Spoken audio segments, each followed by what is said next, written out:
In the small town where dreams often fade like morning mist, Mike Thompson's weathered hands tell the story of countless cars fixed and endless bills barely paid. As a single dad working at Pete's auto shop, he lives by one rule: always do what's right, even when life's got you on the ropes.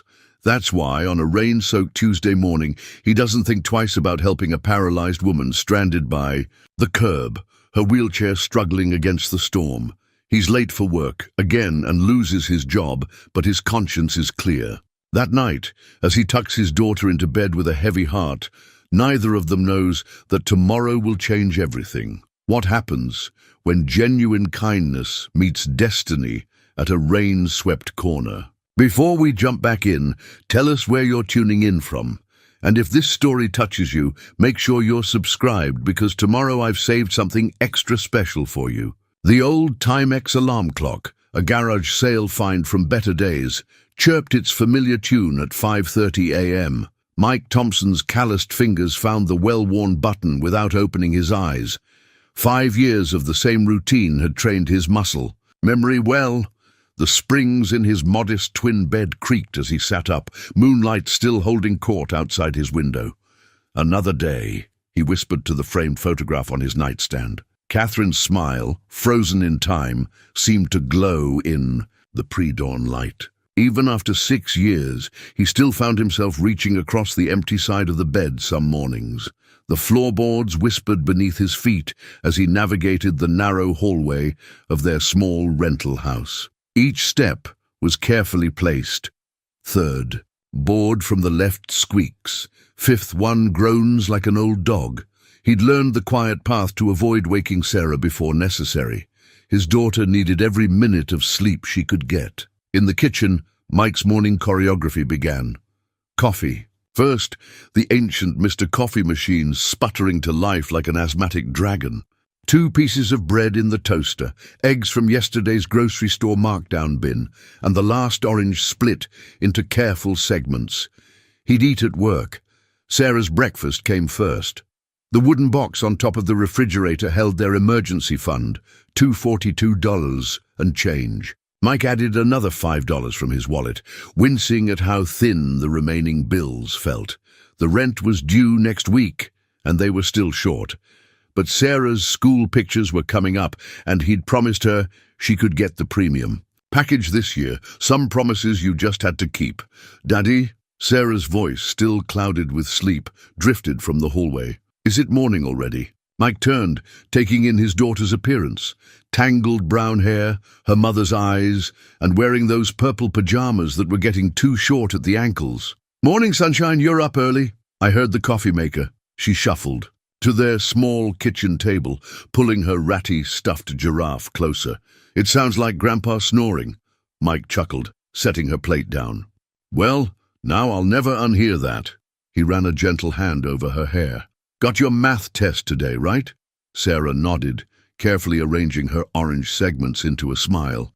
Mrs. Peterson says I might get the highest score in class. That's my girl. Pride swelled in his chest. Sarah had inherited her mother's brains, thank goodness. Eat up now. We've got 20 minutes before Operation School Day begins. While Sarah ate, Mike packed her lunch. Peanut butter and honey on wheat, apple slices, carefully treated with lemon juice to prevent browning, and the last granola bar from the box. The morning sun was beginning to paint the kitchen walls. Gold, highlighting the water stain in the corner that the landlord kept promising to fix. Daddy? Sarah's voice had that tone, the one that usually preceded a difficult question. Melissa's having a birthday party at Adventure Zone next weekend. Can I go? Mike's hands stilled on the lunch bag. Adventure Zone meant a present, a new outfit, because Sarah had outgrown her party clothes, and the entrance fee. He forced a smile. We'll see, sunshine. Let's focus on acing that math test first, okay? Sarah's face fell slightly, but she nodded. She was getting too good at reading between the lines of "we'll see." The rest of their morning routine unfolded like a well-rehearsed play. Sarah brushed her teeth while Mike laid out her clothes. He braided her hair.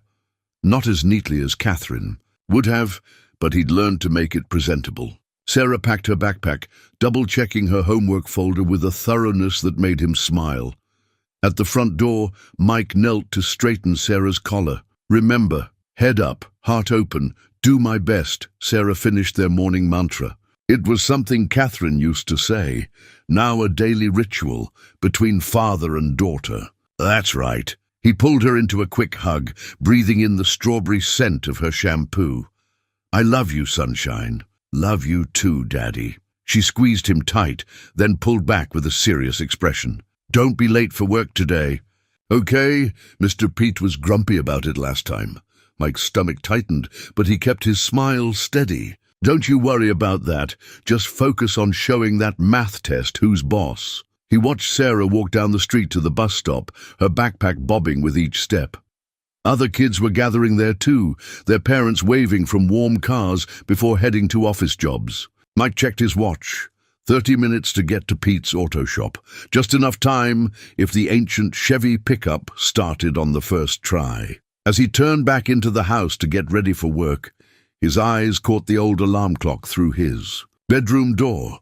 The morning light made its scratched face gleam like a lucky penny. Another day beginning, another chance to make it all work somehow. For Sarah, he'd find a way. He always did. Pete's auto shop materialized through the morning fog like an old battleship, all rust-streaked metal and faded signage. Mike's father's toolbox rattled in the bed of his pickup as he pulled into his usual spot. Third from the left, where the security light still worked. 20 years of oil changes, transmission rebuilds, and countless repairs had been performed with these tools. The box was lighter now. He'd had to sell some pieces to cover Sarah's dental work last winter, cutting it close again. "Thompson," Pete's gravelly voice carried across the lot. The old mechanic stood in the garage doorway, silhouetted by fluorescent lights, wiping his hands on a red shop rag that had long ago forgotten its original color. "Traffic was rough on 5th, Mike lied, hefting his toolbox. They both knew the morning rush wouldn't start for another hour, but Pete just grunted and shuffled back inside. That was Pete's way, gruff concern wrapped in weathered professionalism. The familiar symphony of the shop welcomed Mike. Air compressors sighing, diagnostic computers beeping, rubber mallets conducting percussion against stubborn parts. He made his way to Bay 3, his bay, where Mrs. Henderson's Buick waited like a patient on an operating table. "Morning, Mike," Jimmy, the shop's youngest mechanic, called out from under a lifted Honda. At 23, he reminded Mike of himself when he'd first started, back when Catherine was still alive, and the future seemed as wide open as a Texas highway. Mike set up his tools with practiced precision. "Morning, Jimmy. How's that timing belt coming along?" "Like wrestling an octopus, but I'm winning." Jimmy's laugh echoed off the concrete floor. "Hey, your girl's got that math test today, right? Sarah's gonna ace it, no doubt." A smile warmed Mike's face. The whole shop knew about Sarah's academic achievements. They were his pride, his light, shared during lunch breaks and slow afternoons. "That she will. Kid's smarter than her old man, thank goodness." The morning progressed like a well-oiled machine. Mrs. Henderson's alternator was replaced by 10, followed by 2 oil changes and a brake job. Mike's hands moved with the certainty of experience, muscle memory built from thousands of similar repairs. Each completed job meant another few dollars toward rent, toward Sarah's school supplies, toward keeping their small world turning. "Thompson!" Pete's voice boomed across the shop floor just as Mike was finishing up a coolant flush. "Got Mrs. Martinez coming in. Says she won't let anyone else touch her car." Mike nodded, checking his watch. It was almost lunchtime, and he'd promised to call Sarah's school during his break to confirm the details for her upcoming field trip. Another payment he'd have to juggle somehow. Mrs. Martinez's ancient Corolla was his steady Friday customer, but she'd shown up on a Tuesday this time. The elderly woman waited by the front desk, wringing her hands. "Mike, thank goodness. The noise. It's back, and I have to drive to my sister's in Houston this weekend." "We'll figure it out, Mrs. Martinez," Mike assured her, leading her to the waiting area. She was on a fixed income, like many of his regulars. He'd worked out payment plans with her before, keeping them off Pete's books. Some things were more important than immediate payment. As he popped the Corolla's hood, Pete appeared at his elbow. "Mike, got a minute?" The concern in his boss's voice made Mike's stomach tighten. Pete led him to the small office, closing the door behind them. The room smelled of coffee and old invoices. "Corporate's breathing down my neck," Pete began, settling into his creaking desk chair. "They're talking about quarterly performance reviews, standardized pricing. No more of this sliding scale stuff we do for the regulars." Mike's hands clenched. "Pete, some of these folks barely make ends meet. They trust us." I know. Pete ran a hand through his thinning hair. 25 years I've run this shop my way. Now some suit in Chicago wants to tell me how to treat my customers." He fixed Mike with a serious look. "Things are changing, Mike. We're going to have to change with them." The implication hung heavy in the air. No more payment plans. No more helping elderly customers with creative bookkeeping. No more being the neighborhood guardian angel with a wrench. "I understand," Mike said, though his throat felt tight. "And Mike," Pete added as he turned to leave, "these late arrivals. Corporate's watching that too. I can't keep covering for you, son. Not anymore." Mike nodded, stepping back into the shop floor. Mrs. Martinez waved from the waiting area, her kind face creased with worry about her car. In Bay 2, Jimmy was helping a young mother manage her squirming toddler while explaining a repair estimate. This shop was more than just a workplace. It was a community lifeline. He opened his father's toolbox, running his fingers over the worn handles. Each tool held memories, his father's lessons, his first solo repair, teaching Sarah to change a tire in the driveway. The morning light filtered through the high windows, catching on the chrome surfaces, making them shine like promises. The rain started just before noon, painting the world in shades of grey. Mike was finishing up Mrs. Martinez's car when the first drops began drumming against the shop's metal roof. Thunder rolled in the distance, nature's own engine trouble. "Brewing overhead. Looks like a big one coming," Jimmy commented, peering through the garage door. "Good thing we fixed Mrs. Henderson's wipers this morning." Mike was about to respond when he saw her through the curtain of rain, a woman in a wheelchair struggling near the curb across the street. Her wheels had caught in a pothole, and the rain was coming down harder now, plastering her expensive-looking blouse to her shoulders. He glanced at the clock on the wall. 12:15. His lunch break had officially ended 5 minutes ago, and Pete's warning about corporate oversight echoed in his mind. But the woman was clearly struggling, and the rain was getting worse. "Jimmy, can you finish up Mrs. Martinez's oil change?" Without waiting for an answer, Mike grabbed his jacket and jogged out into the downpour. The rain immediately soaked through his work shirt as he crossed the street. Up close, he could see the woman's mounting frustration as she tried to free her wheelchair from the treacherous spot. "Mom?" He approached carefully, not wanting to startle her. "Let me help you with that." She looked up, raindrops clinging to her eyelashes.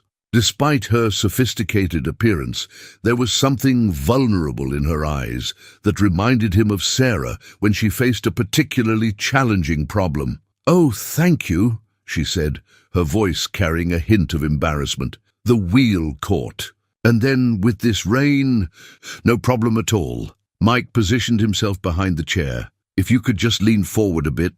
There we go." With careful maneuvering and strength born from years of lifting engine blocks, he freed the wheelchair from its predicament. "Is there somewhere I can help you get to?" he asked, noting how the rain was now coming down in sheets. The woman's designer suit was thoroughly soaked, but she managed a grateful smile. "My driver was supposed to meet me here, but with this weather..."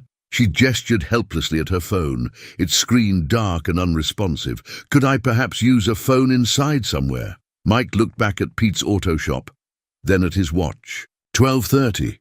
He was already 15 minutes late returning from lunch, but leaving her here wasn't an option. Catherine would never have forgiven him. "The shop's right across the street. You can make your call from there, get dry at least." He positioned himself behind the wheelchair again. "Ready?"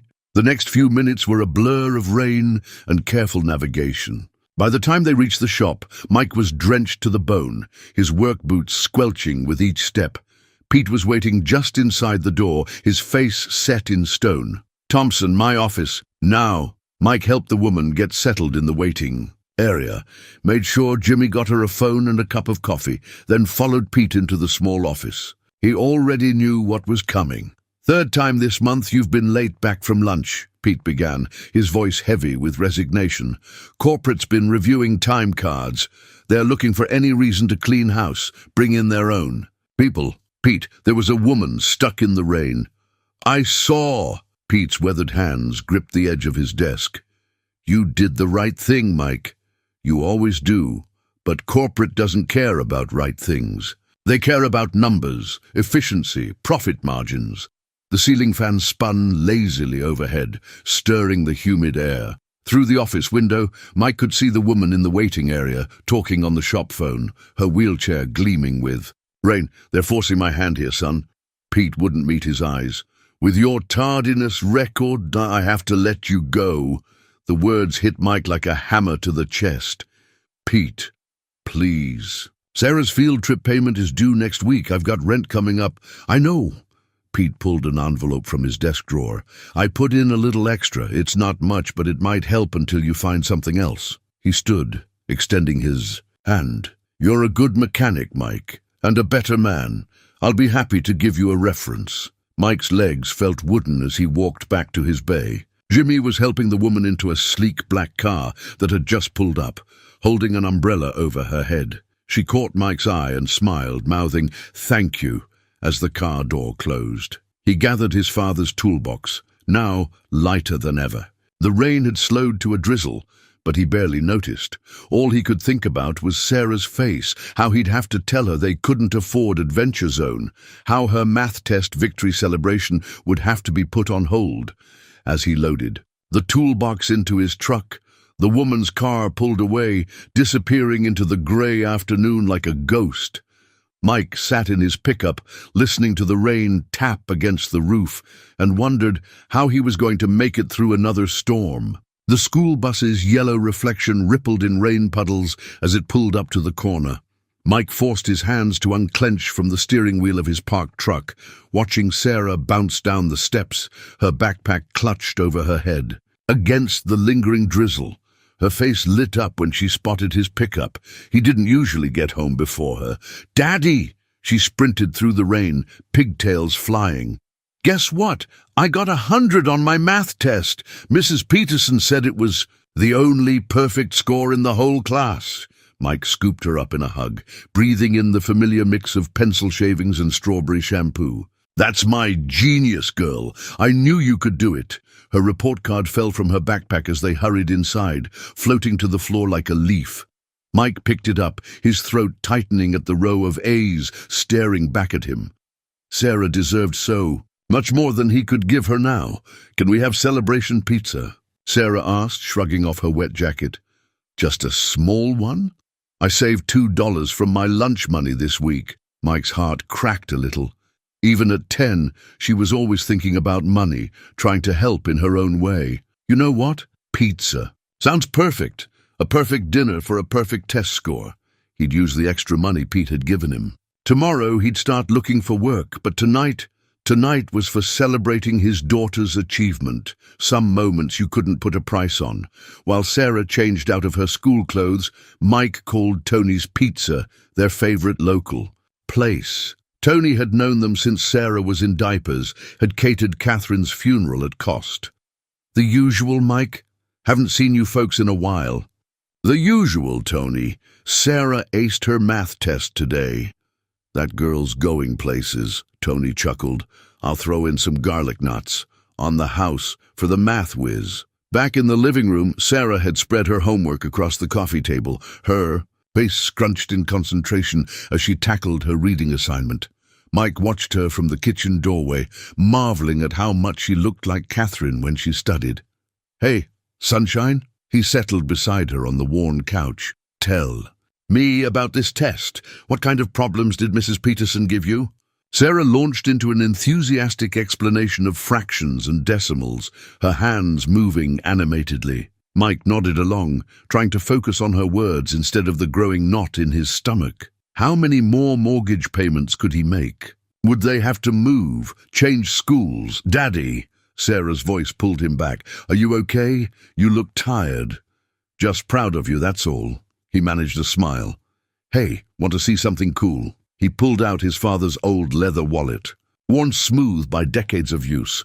From behind his driver's license, he extracted a faded photograph. Is that Mom? Sarah leaned closer, studying the image of a younger Catherine, laughing as she held up a perfect test score of her own. 7th grade Geography B champion, Mike explained. Your grandmother took this picture right after they announced the winners. Your mom was just like you, smartest kid in class. Sarah traced her mother's smile with a gentle finger. Do you think she'd be proud of me? Oh, sunshine. Mike pulled her close. She'd be over the moon, just like I am. The pizza arrived, filling their small house with the aroma of cheese and garlic. They ate on the couch, breaking their usual table rule, while Sarah told him about her friend Melissa's upcoming birthday party plans. And they're going to have a rock-climbing wall. Her eyes sparkled with excitement. I've never tried rock climbing before. Mike focused on his pizza, the taste turning to ash in his mouth. That sounds really fun, sweetheart. Later, after Sarah was tucked into bed with a final congratulations on her test score, Mike sat at the kitchen table with their bills spread before him like a failed hand of cards. Pete's envelope contained 3 weeks' pay. Generous, but not enough. Not nearly. Enough? He pulled out his phone, scrolling through local job listings. A few mechanic positions, but nothing close by. He couldn't afford to commute far, not with gas prices what they were. His eyes burned with exhaustion and worry. From down the hall came the soft sound of Sarah talking in her sleep, a habit she'd inherited from Catherine. The sound stirred something in Mike's chest, a fierce determination that pushed back against the creeping despair. He'd figure something out. He had to. Sarah's future depended on it. The stack of job applications on Mike's passenger seat grew thicker as the morning wore on. He'd dropped Sarah at school with his usual smile, waiting until she disappeared through the front doors before letting his shoulders slump. 6 repair. Shops visited before lunch, and all he had to show for it were sympathetic looks and empty promises to keep his application on file. Times are tough all over, Jerry at Precision Auto had said, awkwardly shuffling papers on his desk. Corporate shops are squeezing out the independents. We had to let 2 guys go last month. Mike sat in his truck outside Lou's garage, the last independent shop in a 20-mile radius. The help wanted sign that had given him hope turned out to be 6 months old, forgotten in the window like yesterday's news. His phone buzzed, a text from Mrs. Martinez.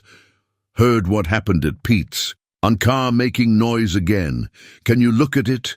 We'll pay cash. His fingers hovered over the keypad. Working under the table could help short term, but if word got back to Pete, it could jeopardize his reference. The local news station played quietly on his truck's radio as he considered his options. And in business news, Elizabeth Chen, CEO of Chen Innovations, continues her nationwide tour of potential expansion sites, the tech billionaire's latest acquisition. Mike turned it off, not in the mood for stories about successful people. He pulled out the classified section he'd picked up at the gas station, circling another possibility with his increasingly stubby pencil. The bell tower of St. Mary's Church tolled noon as he walked into Joe's Mechanics, hope fading with each step on the oil-stained concrete. The owner, a burly man with grease-stained coveralls, barely glanced at his application. Look familiar? Joe gestured to a pile of papers on his desk. Got 20 apps this week alone. 3 from Pete's shop. What's going on over there? Corporate. Changes, Mike said simply, recognizing Jimmy's handwriting on one of the applications. His stomach twisted. He wasn't the only one jumping ship. Back in his truck, Mike pulled out his father's old address book, the pages yellow with age. He'd been avoiding this, but pride wouldn't pay the bills. One by one, he called old contacts from his father's days in the business. Thompson's boy. Man.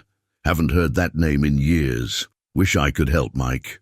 We're barely staying afloat. Ourselves. Have you tried the dealerships? They're always looking. The dealerships.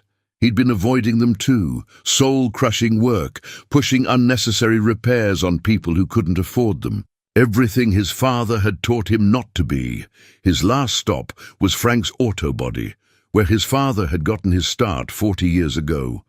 The building looked smaller than he remembered, its red paint fading to pink in the afternoon sun. Mike. Thompson! Frank emerged from behind a lifted Subaru, wiping his hands on a rag. His white hair was thinner than Mike remembered, but his handshake was still firm. Your old man was the best damn mechanic I ever trained. He spoke highly of you. Frank. Mike glanced around the shop, noting the empty bays. I was hoping. Frank's face fell. Kid, I heard about Pete's. Way the industry's going, we'll all be corporate soon. He hesitated. I can't hire right now, but I know a guy at Chen Motors. They're opening a new facility just outside town. Might be worth a shot. Chen Motors, Mike frowned. The name tickled something in his memory. Yeah, part of that big tech company, Chen Innovations. They're diversifying into electric vehicles. Frank shrugged. Not exactly your father's kind of work, but it's something. Mike thanked him and headed back to his truck. The afternoon sun beating down on his shoulders. A sleek black car passed him on the street, similar to the one that had picked up the woman in the wheelchair. For a moment he wondered how she was doing, if she'd made it to her destination okay. His phone buzzed. Again, Sarah's school. His heart stopped until he read the message. Just a reminder about the field trip payment due Friday. He opened his wallet, counting the remainder of Pete's severance.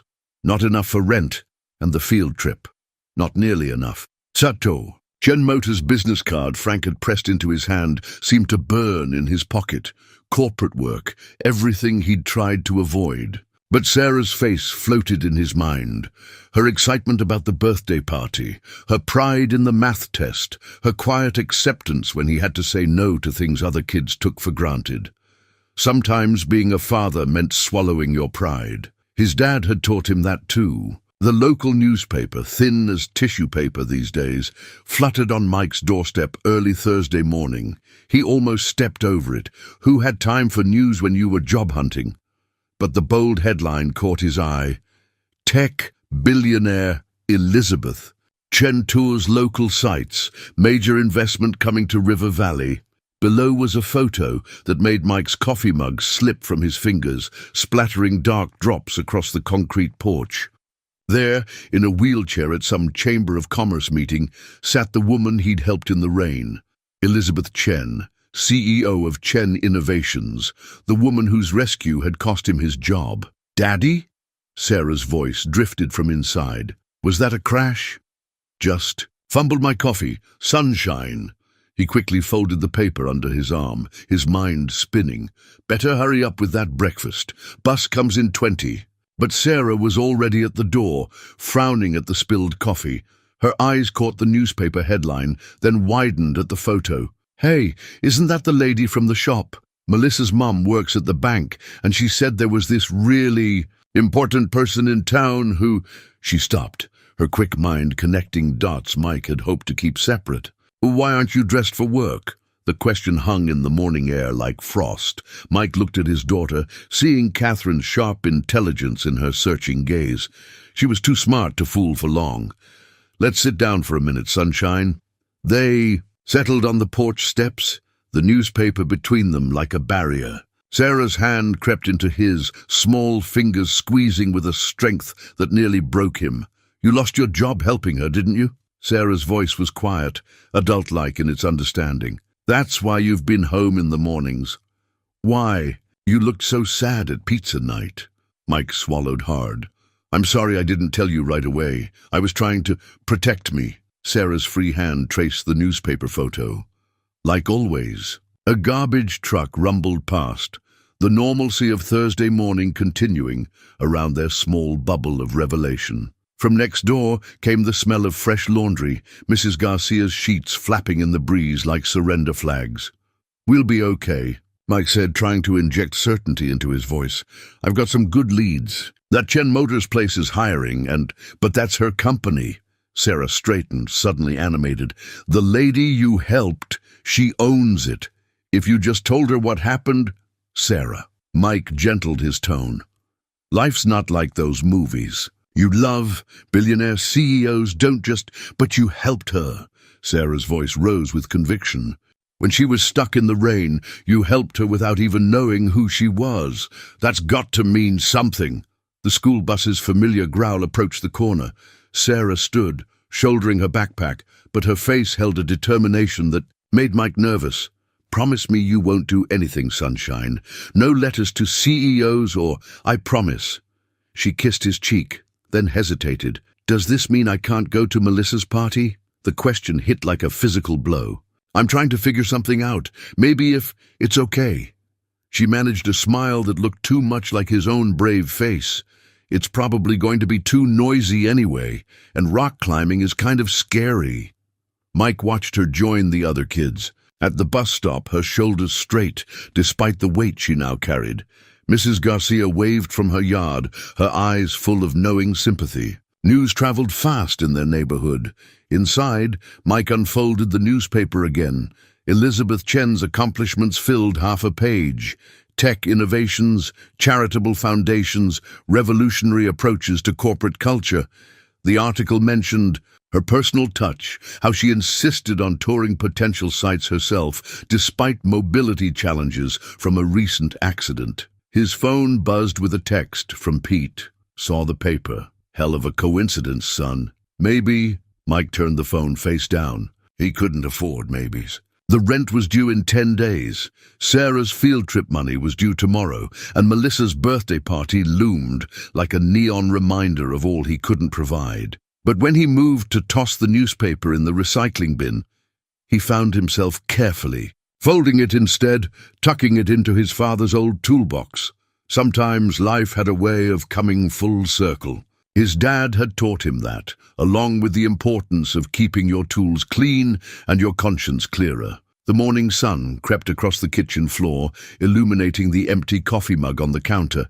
Sarah's, with its faded "World's" best dad lettering. He had some resumes to drop off at Chen Motors today. For her, he'd swallow his pride. For her, he'd do anything. The sound of helicopter blades shattered the Friday morning quiet, rattling the windows of Mike's small house. He was at the kitchen table, sorting through bills, when the steady thrum grew louder, closer, until it seemed to hover directly overhead. Sarah burst through the front door, her backpack still on. "Daddy, there's helicopters, 2 of them." Mike followed her onto their patched front lawn, shielding his eyes against the sun.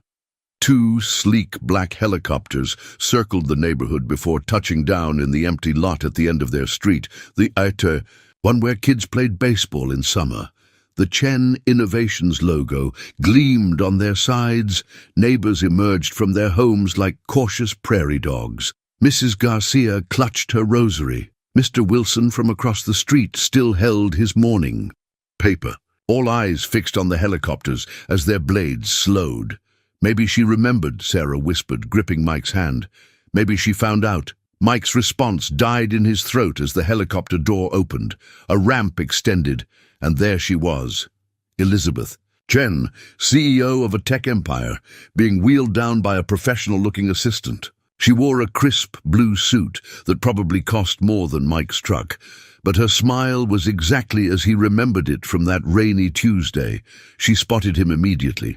"Mr. Thompson, I hope you'll forgive the dramatic entrance, but when I discovered what happened at Pete's auto shop," she gestured to her assistant, who produced a familiar business card, the one Pete had been carrying when he fired Mike. "Your former employer was quite helpful in locating you." Mike felt Sarah's hand tighten in his. The entire neighborhood watched as Elizabeth Chen's wheelchair glided smoothly across their uneven sidewalk, stopping right in front of their worn welcome mat. "Ma'am, Mike started, but she held up a hand. "Elizabeth, please, and before you say anything else, I need to tell you a story." She smiled at Sarah, who was practically vibrating with excitement. "Would you mind if we went inside? I believe I owe your father a proper thank you and perhaps an apology." Their small living room had never felt smaller than when Elizabeth Chen rolled into it. Her assistant remained tactfully by the door, while Mrs. Garcia, not so tactfully, peered through her window next door. "That morning in the rain," Elizabeth began, "I was actually on my way to tour potential sites for our new electric vehicle facility. My driver got lost, the wheelchair lift in our car malfunctioned, and then the rain—" She shook her head. "I'm not used to feeling helpless. Haven't been since the accident 2 years ago. But there I was, stuck and soaked, when you appeared." Mike shifted uncomfortably on the couch. "Anyone would have—" "No!" Elizabeth cut in firmly. "Not anyone. I watched you through the shop window, saw your boss call you in. I noticed your hesitation, but you helped me anyway. Do you know what I look for in my companies, Mr. Thompson? Not just skill, though Pete says you're the best mechanic he's ever worked with, but character." She reached into a sleek leather portfolio. "Which brings me to why I'm here. Pete told me everything about corporate's pressure, about your tardiness incidents. All 3 of them related to helping others, I understand. The elderly customer with no ride home, the young mother with a flat tire and a car full of groceries, and me." Mike felt Sarah lean against him, her presence both comfort and courage. "I couldn't just leave them stranded." "Exactly." Elizabeth's smile widened. "Which is precisely why I want you to run our new community outreach program at Chen Motors." The room seemed to tilt slightly. "I'm sorry, what?" "We're not just building another corporate facility here," Elizabeth continued.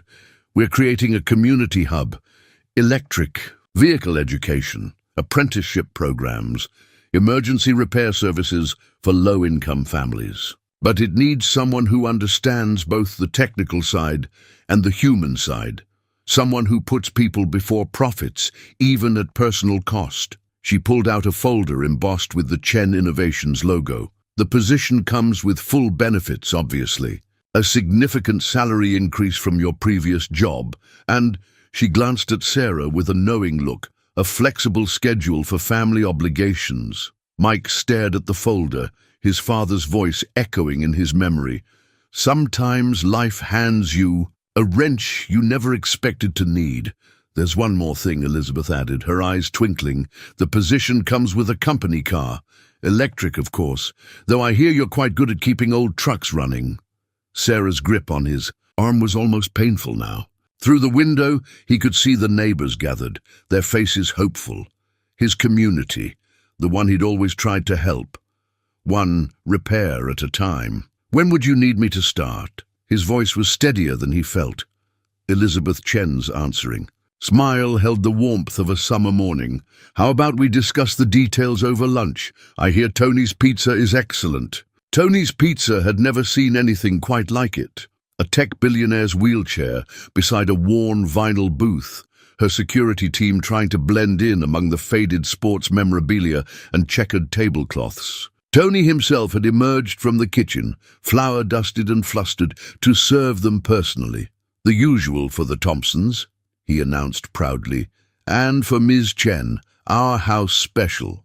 Sarah sat between Mike and Elizabeth, her math test proudly displayed on the table after Elizabeth had asked about school.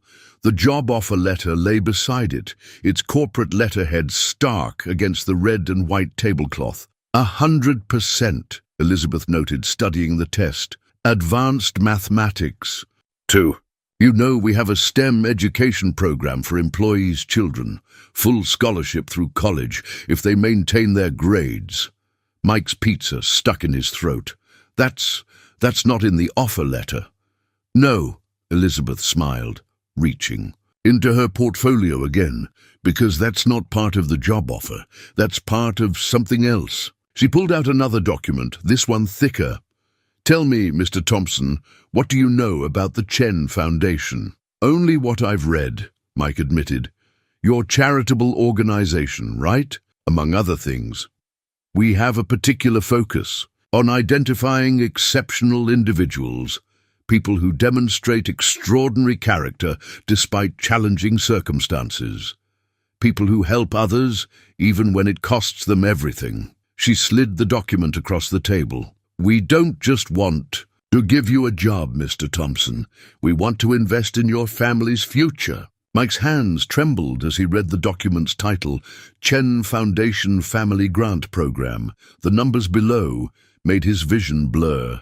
Full education funding for Sarah through any degree she chooses, Elizabeth explained. A housing allowance to get you out of that rental and into a home of your own. Healthcare coverage that would have taken care of your late wife's treatments, had you had it then. She paused, letting that sink in. And a community investment fund for you to administer, helping others who are struggling like you were. Sarah's hand found his under the table, squeezing tight. Mike stared at the papers, his father's voice in his head. If something seems too good to be true, why? The question came out rougher than he intended. Why all this? Just because I helped you in the rain? Elizabeth's eyes softened. When I had my accident 2 years ago, I learned something about humanity. Some people looked away, some offered help for show, for profit, for recognition, but a few, a precious few, helped simply because it was right. Those are the people who change the world, Mr. Thompson. One small act of kindness at a time. She gestured to the restaurant around them. Your neighbors tell quite a story about you. The single father who fixes cars after hours for those who can't afford regular rates. The man who keeps this community's vehicles running so they can get to work, to school, to doctor's appointments. Pete told me you've never turned away someone in genuine need. Tony appeared with garlic knots, his timing impeccable as always. On the house, he insisted.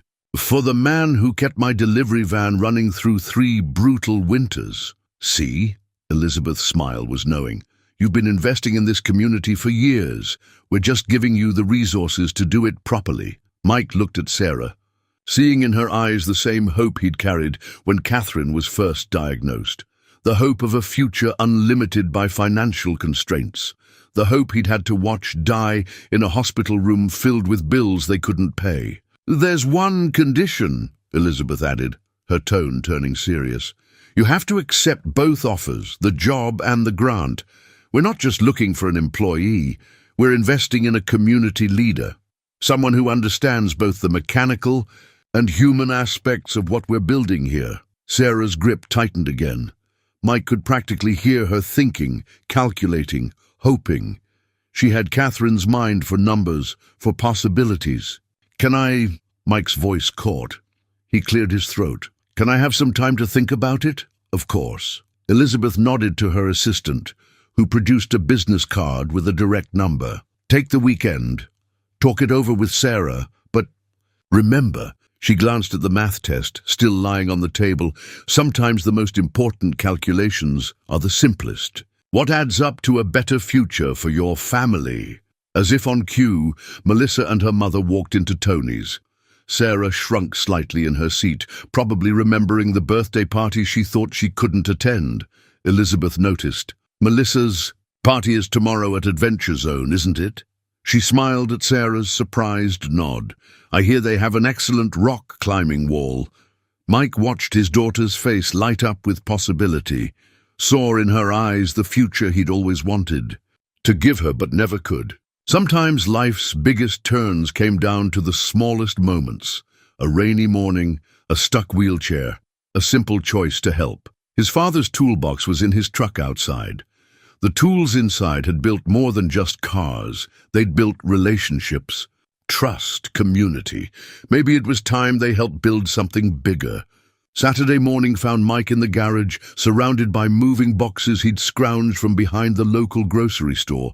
He wasn't packing, not yet, but their presence helped make the possibility feel real. Each cardboard container seemed to ask its own question. Could he really leave the security of everything familiar?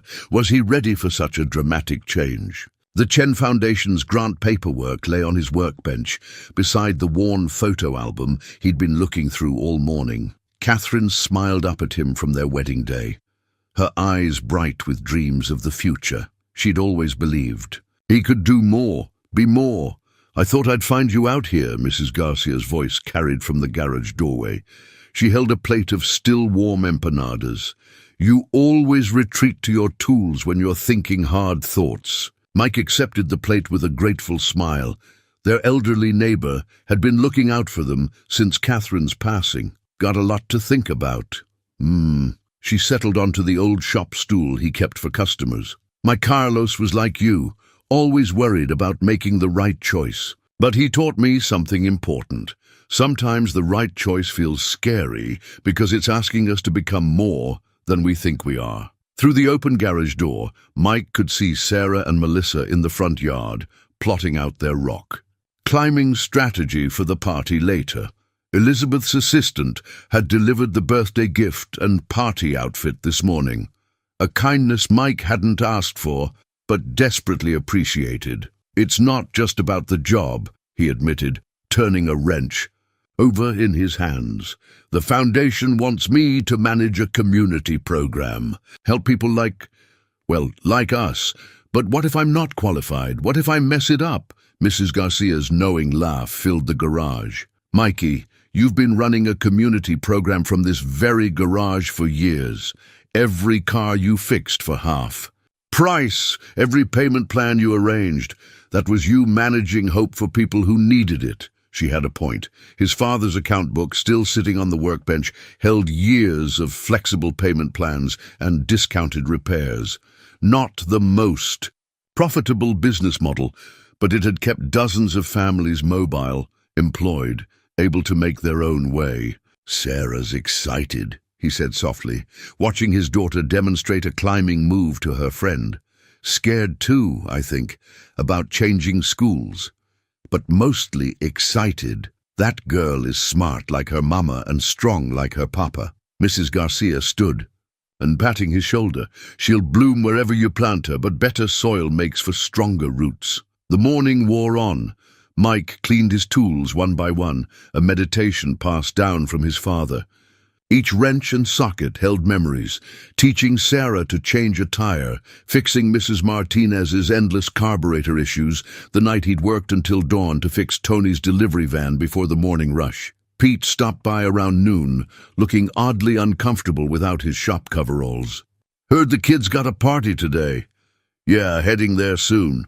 Mike gestured to the grant paperwork. Any thoughts? Already told Chen everything she needed to know about you. Pete settled his bulk against the workbench. But I'll tell you something too. Remember that training program we talked about starting? The one corporate shot down? Chen Motors is offering you the chance to build something like that, but bigger, better. Mike nodded slowly. They dreamed of teaching young mechanics, creating opportunities for kids who couldn't afford trade school. You really think I could run something like that? Son, you've been running an unofficial charity garage for years. Might as well get paid properly for it. Pete's gruff laugh held a hint of pride. Besides, someone needs to show those tech folks how to fix things properly. The afternoon sun slanted through the garage door as Mike packed his tools away. Sarah would be ready for the party soon, excited to try rock climbing for the first time. The moving boxes stood silent sentinel, waiting for his decision. His phone buzzed, a text from Elizabeth Chen. No pressure, but if you're interested, I'd love to show you and Sarah the facility plans tomorrow. There's a perfect spot for that training program Pete mentioned. Mike's throat tightened. Of course she knew about that dream too. She'd done her homework, understood exactly what this opportunity meant, not just to him, but to the whole community. The last tool he packed was his father's oldest wrench. The metal was worn smooth from decades of use, generations of fixing what was broken. Maybe that's what this was about, fixing things on a larger scale, helping more people get back on the road toward their dreams. Sarah appeared in the doorway, ready for the party in her new clothes. Time to go, Daddy. I'm nervous about the climbing wall, but excited too. Kind of like you and the new job, right? Mike looked at his daughter, seeing Catherine's wisdom in her smile. Sometimes the hardest paths led to the best destinations. The keys to their new house caught the morning sunlight, gleaming like promises in Mike's palm. After signing the paperwork at Chen Motors yesterday, Elizabeth's team had moved with surprising speed.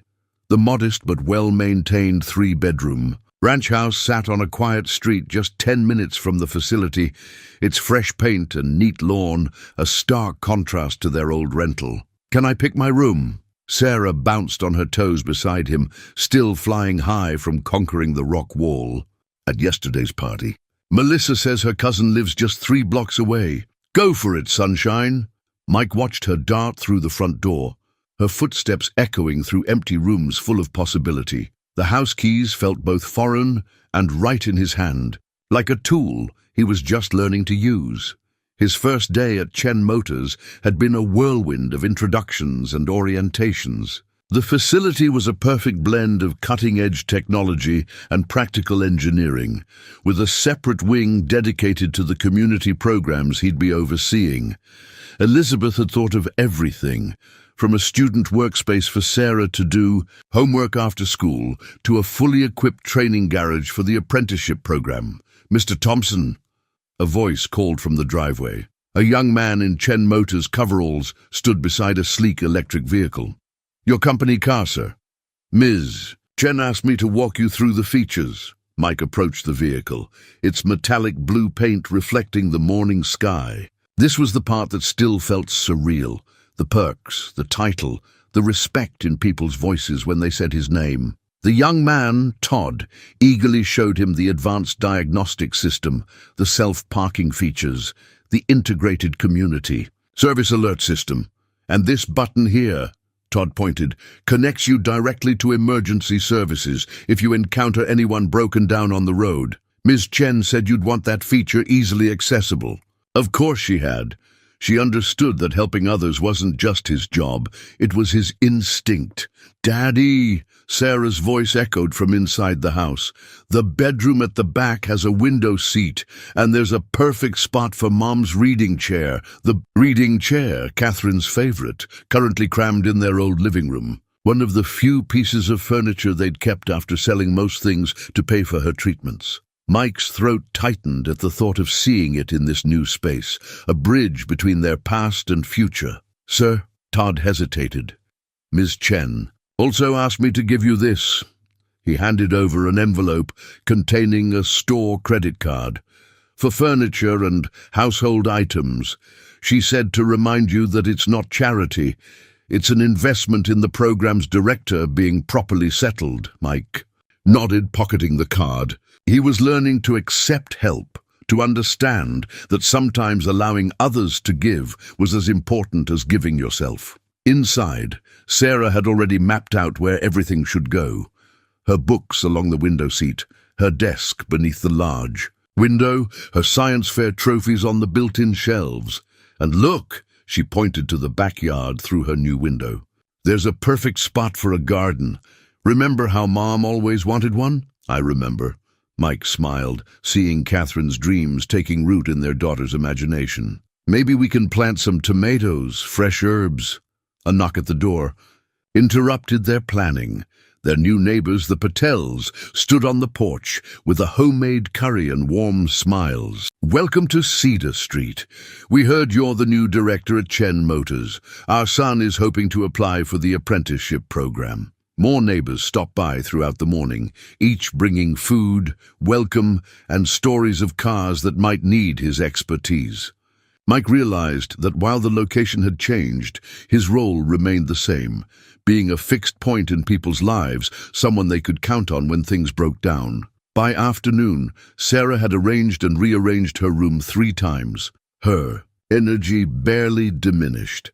Mike sat on the front porch, watching Todd demonstrate the car's features to fascinated neighborhood kids. The moving truck wouldn't arrive until tomorrow, but already this place felt more like home than their rental had in years. His phone buzzed with a text from Elizabeth. "Hope the house meets expectations. Remember, your official introduction as program director is Monday, but take the weekend to settle in. P.S. Sarah might want to check the garage. There may be a surprise waiting." Mike smiled, remembering Elizabeth's words from their meeting yesterday. A fresh start doesn't mean leaving everything behind. It means building on the foundation you've already created. Daddy. Sarah appeared in the doorway, her eyes bright. With plans. Can we get paint samples tomorrow? I'm thinking blue for my room, like the sky, like possibilities. Like possibilities indeed, Mike thought, clutching the house keys that felt more natural in his hand with each passing hour. The corporate ID badge felt heavy against Mike's chest as he navigated the gleaming hallways of Chen Motors' executive floor. 2 weeks into his new role, and he still fought the urge to reach for a wrench every time he passed the R&D lab. Instead, he clutched his tablet, trying to remember the acronyms from yesterday's budget meeting. "Morning, Director Thompson." His assistant, Jenny, fell into step beside him. "The quarterly projections meeting starts in 10 minutes, and Mr. Harrison from Corporate Development wants to discuss synergizing community initiatives with market penetration goals." She made air quotes around the corporate speak. Mike suppressed a sigh. Back at Pete's, market penetration meant having enough customers to keep the lights on. Here, it involved PowerPoint presentations and pie charts that made his head spin. "Also," Jenny continued, "there's a situation in the training garage.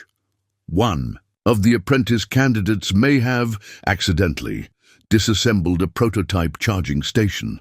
Now that was language he understood. "Push my meeting with Harrison. Some things you can't fix with a pie chart." The training garage was his sanctuary in this chrome and glass world. Here, the smell of motor oil and sound of tools against metal made sense. He found the apprentice candidate, Kevin, barely 18, staring desperately at scattered components. "Just wanted to understand how it worked," Kevin mumbled, face red. "Didn't think it would have so many parts." Mike rolled up his sleeves, corporate jacket carefully folded over a chair. "Grab your tools, kid. Best way to understand something is to put it back together." For the next hour, Mike guided Kevin through the reassembly, explaining each component's purpose. The boy's hands were skilled but uncertain, reminding Mike of himself at that age. When the final piece clicked into place, Kevin's face lit up with the universal joy of fixing what was broken. "You've got good instincts," Mike told him. "Just need to learn when to take things apart and when to leave them be." "Thanks, Mr. Thompson." Kevin hesitated. "Some of the other candidates, they say I don't belong here, that this program's just for show, to make the company look good." Mike's chest tightened, remembering similar doubts in his own early days. "You know what my father taught me? A good mechanic isn't born knowing everything. They're born wanting to learn everything." Back in his office, and wasn't that still strange to think about, Mike found 3 urgent emails and a reminder about the upcoming board presentation. He needed to justify the community program's budget, prove its worth in corporate terms. "Director Thompson?" Harrison appeared in his doorway, smooth in his tailored suit. "About our meeting. Corporate feels the community initiative might be too localized. We're thinking bigger picture, national scaling, standardized processes." Mike thought of Kevin's hands learning the charging station, of Mrs. Martinez's relief when he'd helped establish a reduced-rate service program for seniors. "With all due respect, Mr. Harrison, communities aren't standardized, neither are their needs." "This isn't a small-town garage anymore," Harrison pressed. "We need metrics, scalability, ROI, return on investment." Mike pulled up the file Elizabeth had helped him prepare. "Let me show you something." He displayed graphs tracking reduced emergency service calls, increased customer loyalty rates, and positive community engagement since the program began. "Every person we help becomes a brand ambassador. Every student we train becomes a skilled worker in an emerging industry. That's not just good community service. It's good business." Harrison studied the data, frowning. "These numbers, they're impressive, but maintaining individual community relationships across multiple locations is exactly what we should be doing." Elizabeth's voice came from the doorway. She wheeled into the office, a knowing smile on her face. "That's why we hired someone who understands both the human and mechanical aspects of what we're building. After Harrison left, Elizabeth lingered. "You're doing well, Mike. Better than you think. Some days I feel like that charging station Kevin took apart. Too many pieces.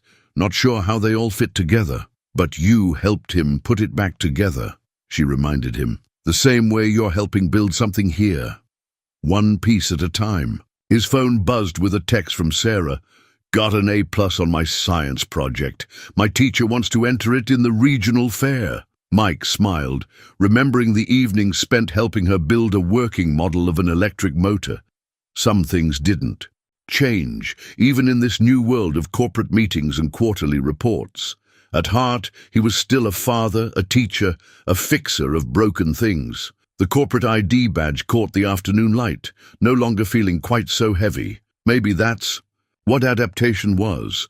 Not changing who you are, but learning new ways to be yourself. The failed project report sat on Mike's desk like a ticking bomb. 3 months of work, $1 million investment, and the pilot program for mobile emergency repair units had just crashed and burned, literally. The prototype vehicle's electrical system had shorted during a demonstration for the board, sending sparks flying in front of a dozen corporate executives. "It's not as bad as it looks," Jenny tried to reassure him, but her usual confidence wavered. Only 3 board members called for an immediate program review, and the other 9, Mike rubbed his temples. "They haven't responded to Elizabeth's emails yet." Perfect. Mike stared at the photo on his desk, Sarah's science fair victory from last week. She'd been so proud, explaining electric vehicle charging dynamics to the judges. Now he wondered if he'd even have a job by the time her next project came around. His phone buzzed with another message from Harrison. "Emergency meeting, 3 p.m. Bring complete program financials." The subtext was clear. Justify your continued existence. The morning crawled by in a blur of damage control. The engineering team's preliminary report pointed to a design flaw, one Mike should have caught during testing. He'd been so focused on the community service aspects, the mechanical basics had slipped through the cracks. "Mr. Thompson," Kevin hovered in his doorway looking worried. "We heard about what happened. The other apprentices, we wanted you to know." He thrust forward a folder filled with handwritten testimonials from program participants. "This program changed our lives. We don't want it to end." Mike's throat tightened as he read their words. Stories of hope, of second chances, of futures they never thought possible. He tucked the folder into his briefcase, next to the damning project report. The elevator ride to the executive floor felt longer than usual. Inside the conference room, Harrison sat with the board members, their faces professionally neutral. Elizabeth's absence was conspicuous. "Director Thompson," Harrison began, "today's incident raises serious concerns about the program's viability. The mobile repair unit represented a significant investment, which failed because of my oversight," Mike cut in. "I take full responsibility. This isn't just about one failure." Harrison clicked through a presentation. "Your community-focused approach, while admirable, isn't scaling efficiently. The apprenticeship program costs more per student than industry standard. The senior citizen discount program affects our profit margins. And now, this. The next hour was a blur of statistics, all pointing to one conclusion. His approach was too expensive, too personalized, too risky. Everything that made the program special was being reframed as a liability. Furthermore, Harrison continued, Sarah's academic performance has declined recently. Mike's head snapped up. Excuse me? Her last math test. She scored only 92%. Given the Foundation's investment in her education, that's enough. Elizabeth's voice cut through the room as she wheeled through the door. I apologize for my tardiness. Traffic was terrible, though not as terrible as using a child's test scores to pressure her father. She positioned herself between Mike and the board. The mobile unit failed, yes, but do you know what Mike did immediately after? He started redesigning it, incorporating safety features that would have prevented the short. He was in the workshop until midnight, not to save his job, but because he couldn't bear the thought of letting down the community that needs this service. She produced her own folder. This morning I visited 3 of our other facilities. Their community programs are struggling. Low engagement, minimal impact, poor retention. Why? Because they followed the standardized corporate model. They didn't have someone who understands that every community, every person needs something slightly different. The numbers don't lie, Harrison insisted. No, but they tell different stories depending on who's reading them. Elizabeth smiled. Mike, show them what you showed me last night. With trembling fingers, Mike pulled up his revised designs on the conference room screen. The original unit tried to be too many things, but if we specialize them, one for basic repairs, one for emergency services, one for educational outreach, we actually reduce costs while increasing effectiveness, like having the right tool for each specific job. He walked them through the modifications, the cost savings, the improved safety features. With each slide, he felt more confident, more in his element. This wasn't so different from explaining repairs to customers at Pete's, just with fancier equipment. And the apprenticeship program costs? Harrison pressed. Mike opened Kevin's folder.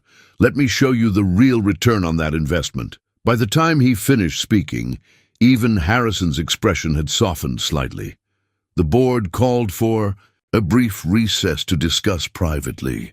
In the hallway, Elizabeth squeezed his hand. Remember what I told you about why we chose you? She asked softly. It wasn't just because you helped me that day. It was because you understand that fixing things isn't just about mechanics. It's about making connections, building trust, seeing the human element in every equation. Mike nodded, thinking of Sarah's 92%.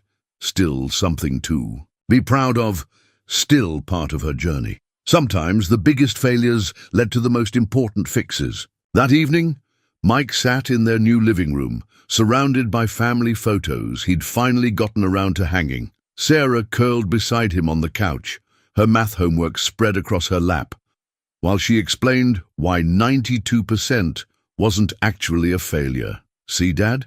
I got this question wrong because I found a different way to solve it.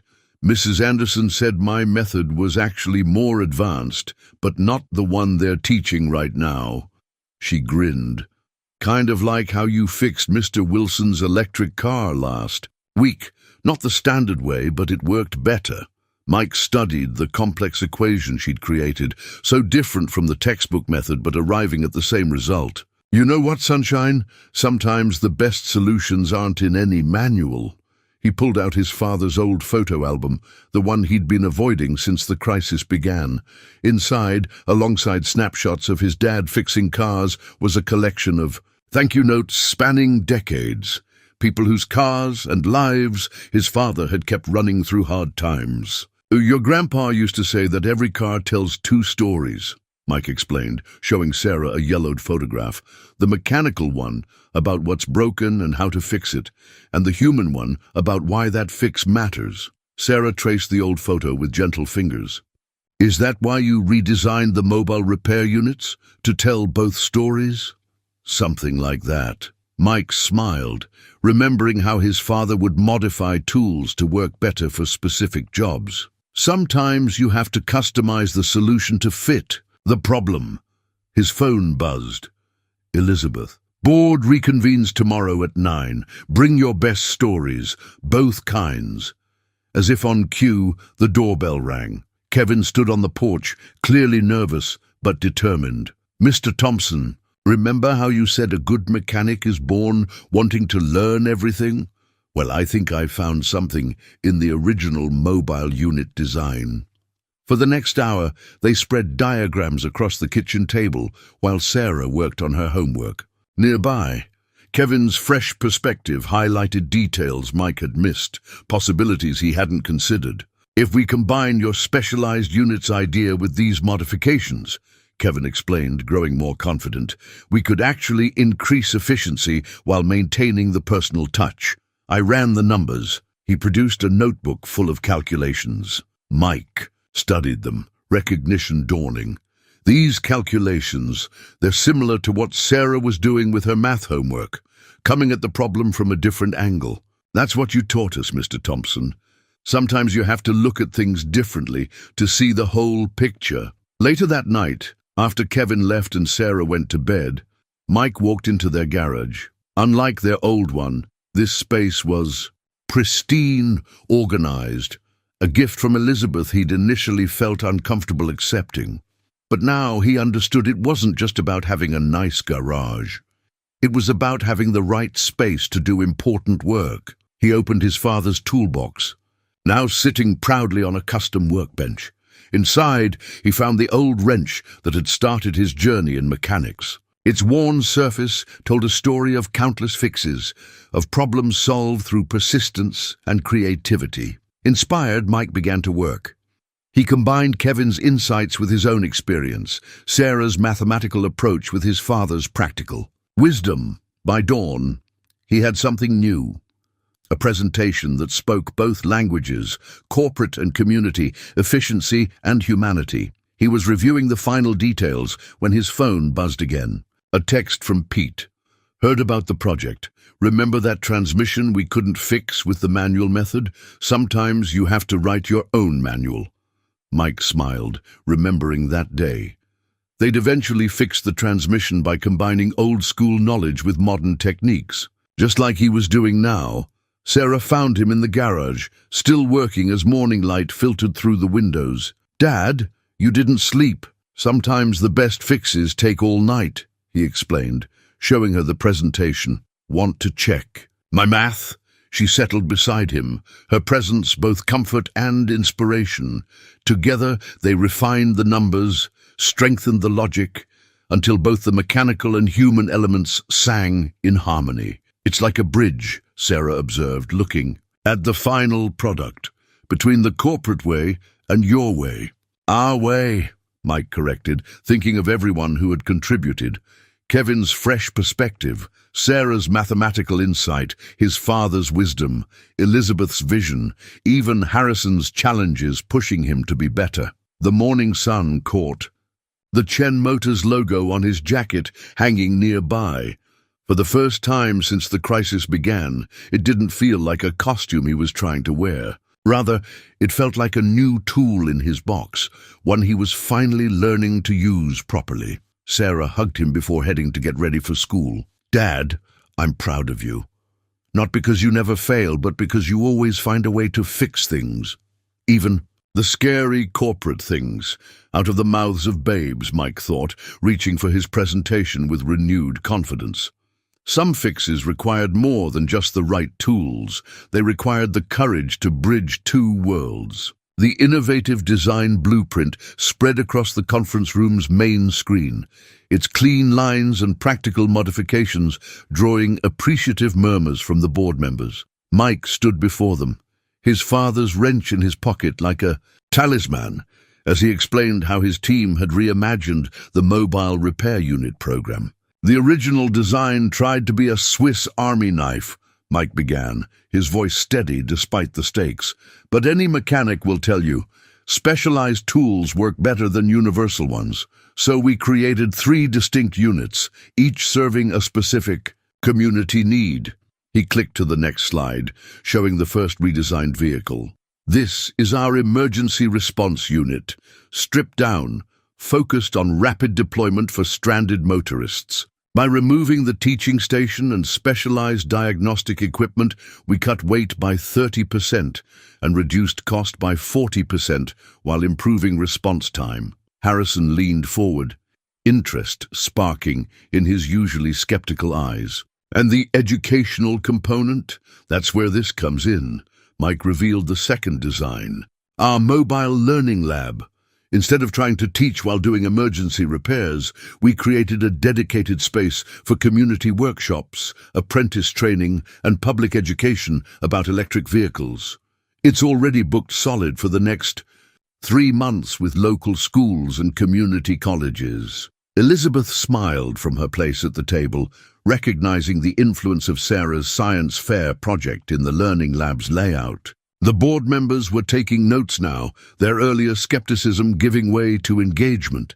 And the third unit, the community outreach vehicle. Mike pulled up the final design. This one's for scheduled maintenance, senior citizen services, and our reduced rate program. By specializing each unit, we actually increased efficiency while maintaining the personal connection that makes our program unique. He moved to the financial projections. Kevin Martinez, one of our apprentices, helped develop these numbers. By his calculations, which our finance team verified, the specialized units will reduce operational costs by 35%, while increasing community impact by 50%. Martinez, a board member, consulted her notes. The young man who helped identify the electrical flaw in the original design? The same. Mike felt a surge of pride. He's exactly what this program is about, combining fresh perspectives with solid engineering principles. In fact, he's already been offered a full-time position in our R&D department after he completes the apprenticeship. Harrison studied the cost-benefit analysis. These numbers are impressive, Thompson, but what about scalability, other facilities? This was the moment Mike had prepared for. He clicked to a map showing Chen Motors locations across the country. Each community has different needs, but they all share common threads. We've created a flexible implementation guide that allows each facility to customize their units while maintaining core standards. He showed them pilot programs already in development, rural communities needing mobile repairs for farm equipment, urban areas requiring rapid response units for commuter emergencies, suburban locations focusing on educational outreach. It's like a good tool set, Mike explained, patting his pocket where his father's wrench rested.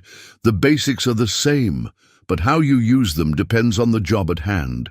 The presentation concluded with testimonials, not just from program participants, but from community leaders, local businesses, and partner organizations. The final slide showed a photo of Kevin teaching a group of high school students about electric vehicle technology, his face alight with the same passion Mike had seen in his own father years ago. When Mike finished, the room was silent for a moment. Then Elizabeth spoke. I believe Mr. Thompson has shown us something important here, not just about mobile repair units, but about how corporate efficiency and community impact can work together. The board's senior member, a woman who hadn't spoken during the entire crisis, finally leaned forward. My first car was a '65 Mustang. Local mechanic kept it running through college, charged what I could afford. Never forgot that kindness. She looked at her colleagues. Sometimes the best business decisions aren't just about numbers. The vote was unanimous. Not only would the program continue, but it would receive additional funding for expansion. Harrison even stayed behind to shake Mike's hand. I was wrong about standardization, he admitted. Your approach, it's different, but the results speak for themselves. As the room cleared, Elizabeth remained. You know what impressed them most? Not just the designs or the numbers, though those were excellent. It was seeing how you've built something that works on every level, mechanical, financial, and human. And Mike fingered the wrench in his pocket, thinking of all the lessons it represented. My father used to say that the best fixes last, because they address the real problem, not just the symptoms. Smart man, Elizabeth smiled. Speaking of which, I believe Sarah has her regional science fair this weekend. Mike nodded, already imaging how he'd tell her about today's victory. Some successes meant more when shared with those who helped make them possible. The receipt from Giovanni's Italian restaurant sat beside Mike's empty plate, a simple artifact from an evening that felt anything but simple. Elizabeth sat across from him, her wheelchair positioned comfortably at the modified table she'd helped the restaurant design for accessibility. The candlelight softened her professional demeanor, bringing out the warmth in her eyes. So, she smiled, was it worth breaking your no fancy restaurants rule? Mike chuckled, thinking of their earlier conversation when he'd suggested Tony's pizza instead. Well, the garlic bread isn't quite Tony's, but I'll admit the view is better. He gestured to the cityscape twinkling beyond the window, then quickly added, the whole view, I mean. The city and everything. Elizabeth's laugh was genuine, lacking the polished edge she used in board meetings. Smooth recovery, Thompson. Though I like Tony's too. Sometimes a good pizza beats fine dining. It had been Sarah who finally pushed him to ask Elizabeth to dinner. Dad, she'd said, with the exasperation only an 11-year-old could muster, she's not just your boss anymore. And I saw how you looked at her during my science fair. The science fair, where Elizabeth had spent 2 hours asking Sarah detailed questions about her project, treating her not as an employee's daughter, but as a young scientist with valuable ideas. Where Mike had seen not the powerful CEO, but a woman who understood the importance of encouraging dreams. Speaking of Sarah, Elizabeth said, as if reading his thoughts, she mentioned wanting to start a STEM club at school. For girls interested in engineering. Mike nodded, warmth spreading through his chest at how naturally Elizabeth included Sarah in her thoughts. She's already recruited 5 members. They're calling themselves the Future Fixers. I love it. Elizabeth's eyes sparkled. You know, I started something similar in college. Back then, they told me women didn't belong in engineering, let alone corporate leadership. That wheelchair you found me in that rainy day. I designed the motor system. Myself, after my accident. Figured if I was going to need it, it should work exactly right. Is that why you understood about the mobile repair units? About making things work for specific needs? Partly. She reached across the table, her hand finding his. But mostly I understood because I saw how you think about fixing things. Not just the mechanical part, but the human part too. It's rare. The waiter appeared with dessert. Tiramisu to share, and placed the dish between them with 2 forks. Mike noticed how he'd quietly removed an extra chair earlier to make room for Elizabeth's wheelchair, without being asked. Little adjustments, made naturally with dignity, like Elizabeth herself made for others. You know, Mike said, tasting the coffee-flavored dessert, my father would have liked you. He believed in fixing things right, no matter what anyone else thought was standard procedure. I wish I could have met him. Elizabeth's voice was soft. From everything you've told me, he helped shape the community program as much as any. In corporate policy, he did. Mike pulled out his father's old wallet, showing her a worn photo of his dad in front of his first repair shop. Sarah keeps asking to hear stories about him, says she wants to understand where our fixing gene comes from. Smart girl. Elizabeth smiled. She gets that from both sides of her family tree, I'd say. Catherine must have been remarkable. Mike felt the familiar ache at his late wife's name, but it was gentler now, mixed with gratitude for the years they'd... And she was, and she would have appreciated how you've helped us. Not just with the job and the house, but with seeing possibilities we couldn't see ourselves. Their hands found each other again across the table. The restaurant had emptied around them, the night deepening beyond the windows, but neither moved. To leave, Mike, Elizabeth said finally, I don't want you to ever think what's growing between us. It's not because I feel obligated or... I know, he squeezed her hand, just like I'm not here because you're my boss. We're here because sometimes the best connections aren't the ones we plan for. They're the ones that just work. Like a perfectly calibrated engine? Her eyes danced with amusement, more like a custom modification. He grinned. Unexpected, but exactly right. The receipt lay forgotten as they talked into the night, sharing. Stories of fathers and mothers, dreams and setbacks, victories and losses. 2 people who had learned that fixing things, whether cars or companies or hearts, required both skill and understanding, both strength and gentleness. When Mike finally helped Elizabeth into her specialized car, their goodnight kiss felt as natural as completing a perfect repair, everything fitting exactly as it should, every part working in harmony with the others. Next time, Elizabeth said, let's do Tony's. Sarah can join us. I want to hear more about these future fixers. Mike watched her car disappear into the night, thinking how some of the best journeys start with a broken-down moment in the rain. The wedding ring nestled in Mike's pocket had been a collaboration of sorts. Sarah had helped design it, incorporating elements that honored both the past and future, a vintage setting from the same era as Catherine's ring, but holding a modern blue sapphire that matched Elizabeth's eyes. The jeweler had added subtle wheelchair accessibility symbols in the band's engraving, so delicate you had to know they were there to see them.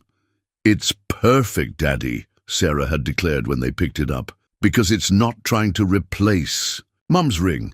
It's its own thing, but still connected to our history." Now, 6 months after that first dinner at Giovanni's, Mike stood in Elizabeth's private garage, putting the final touches on his proposal plan. She'd mentioned once that some of her happiest memories were of working on engines with her father before his passing. It had given Mike an idea. The restored 1965 Mustang gleamed under the garage lights, the same model Elizabeth had mentioned during his presentation to the board. He'd spent weeks tracking down the exact car, then months restoring it with help from his apprentices. Kevin had designed a custom hand control system that would allow Elizabeth to drive it independently. Sarah adjusted the bow on the hood one last time. "Remember, Dad, when she pulls in from her board meeting, I'll text you, then count to 50 before you come in." "Got it, sunshine." Mike smiled at his daughter's enthusiasm. She'd thrown herself into planning this moment with the same dedication. She showed her science projects. "You're sure she'll say yes, Dad?" Sarah gave him her patented preteen eye roll.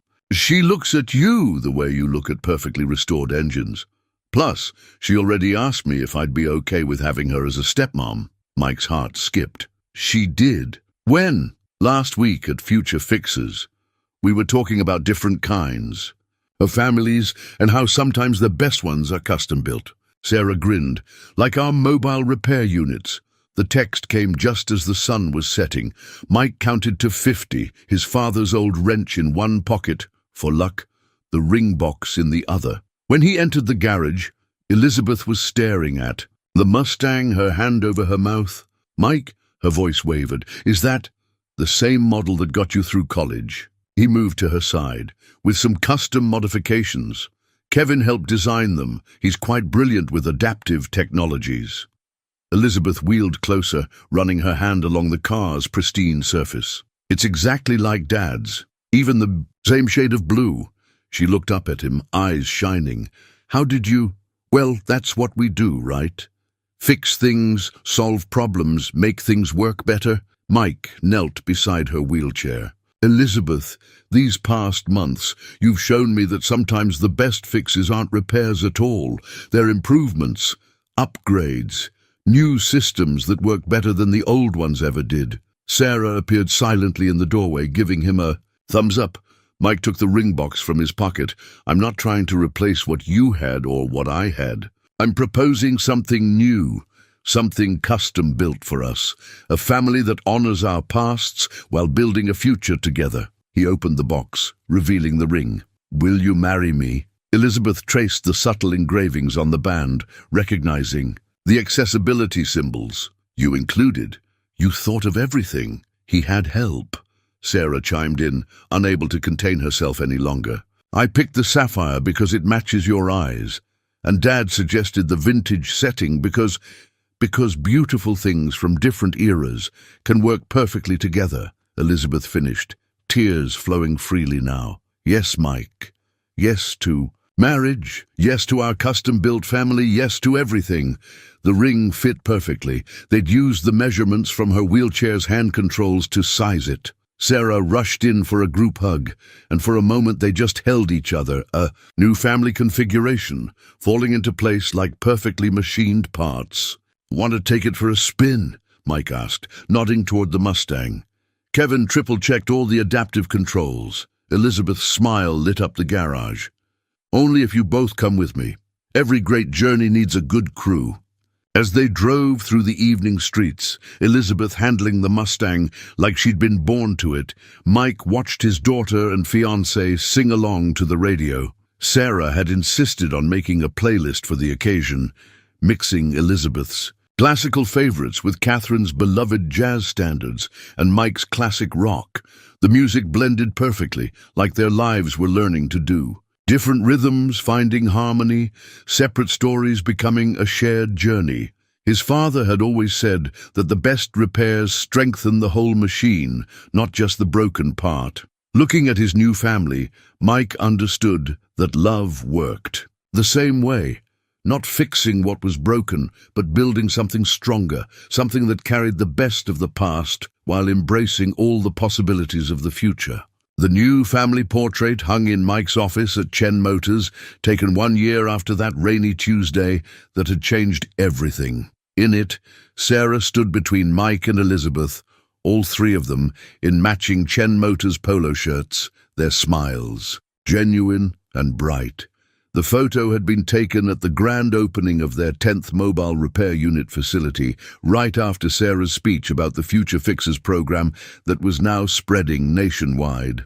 "Mr. Thompson?" Jenny poked her head in. "The apprentice graduation ceremony starts in 20 minutes, and Mrs. Chen Thompson asked me to remind you about dinner with Pete tonight." Mike smiled at Elizabeth's new hyphenated name. She'd insisted on adding his, just as he'd insisted she keep hers. Equal partners, in everything. "Thanks, Jenny. Is Kevin ready for his keynote speech?" "Nervous, but prepared. He's wearing the tie you gave him." The ceremony space had been transformed from a standard corporate auditorium into something warmer, more personal. Photos of the graduating apprentices lined the walls, showing their journey from first-day nerves to confident completion. The mobile repair unit that Kevin had helped redesign stood proudly outside, its blue paint gleaming in the summer sun. Elizabeth wheeled up beside Mike's seat in the front row. Sarah perched next to her with a camera ready. "Remember when you worried you weren't qualified to run this program?" Elizabeth squeezed his hand. "Now look. 300 graduates across 10 facilities, and Kevin's been promoted to head of adaptive technology development." "We did good," Mike agreed, watching the graduates file in, their faces shining with pride. Many came from backgrounds, like his, people who needed a chance, who understood that fixing things was about more than just mechanics. Kevin approached the podium, adjusting the tie Mike had given him, the one that had belonged to Mike's father. "A year ago," he began, "I was a kid who took things apart to see how they worked. Today, thanks to this program, I'm an engineer who puts things together to help them work better." He smiled at Mike. "Someone taught me that the best mechanics aren't born knowing everything, they're born wanting to learn everything." After the ceremony, as families celebrated and pictures were taken, Sarah tugged on Mike's sleeve. "Dad, come see what Elizabeth and I made for you." They led him to his office, where a new display case had been installed. Inside, his father's old toolbox sat proudly in the center, restored but still bearing the marks of decades of use. Around it were photos, his father in his first shop, Mike at Pete's, Kevin teaching Sarah about engines, Elizabeth presenting their community program to international investors. "Look closer at the toolbox," Elizabeth encouraged. Mike opened it carefully. Inside, alongside his father's old tools, lay new ones, specialized instruments for electric vehicles, adaptive repair equipment, teaching tools for the next generation. And there, nestled in a custom holder, his father's wrench that had started it all. "We added something," Sarah said, pointing to a small engraving on the toolbox's lid. It read, "Thompson Family Legacy, fixing more than machines since 1963. The T apprentices helped," Elizabeth added. "They wanted to honor where the program came from, even as we move into the future." Mike's vision blurred slightly. "It's perfect, just like this whole crazy year has been perfect."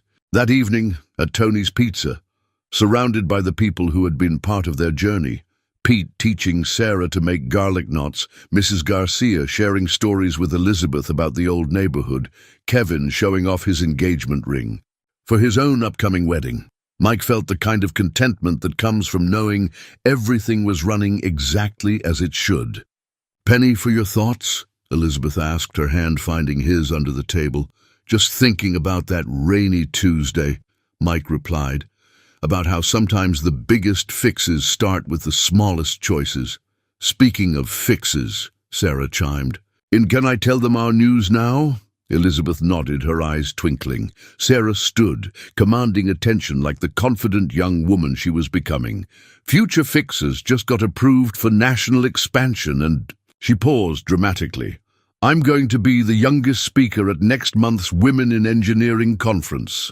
The celebration that followed was pure Tony's style. Extra pizzas appearing mysteriously, neighbors dropping by to offer congratulations, community and family blending seamlessly together. Through it all, Mike watched his daughter and wife chatting animatedly about Sarah's upcoming speech, their shared passion for engineering bridging any gaps that might have existed between stepdaughter and stepmother. Later, driving home in Elizabeth's adapted Mustang, she insisted on taking it for all family outings. Mike thought about journeys, about how fixing a broken wheelchair had led to healing broken dreams, about how teaching others to repair engines had taught him to rebuild his own life. Sarah dozed in the back seat, her Future Fixer's notebook clutched to her chest. Elizabeth hummed along to one of Catherine's old jazz favorites, playing softly on the radio. And Mike Thompson, who had once thought his story was about endings, finally understood that it had always been about new beginnings.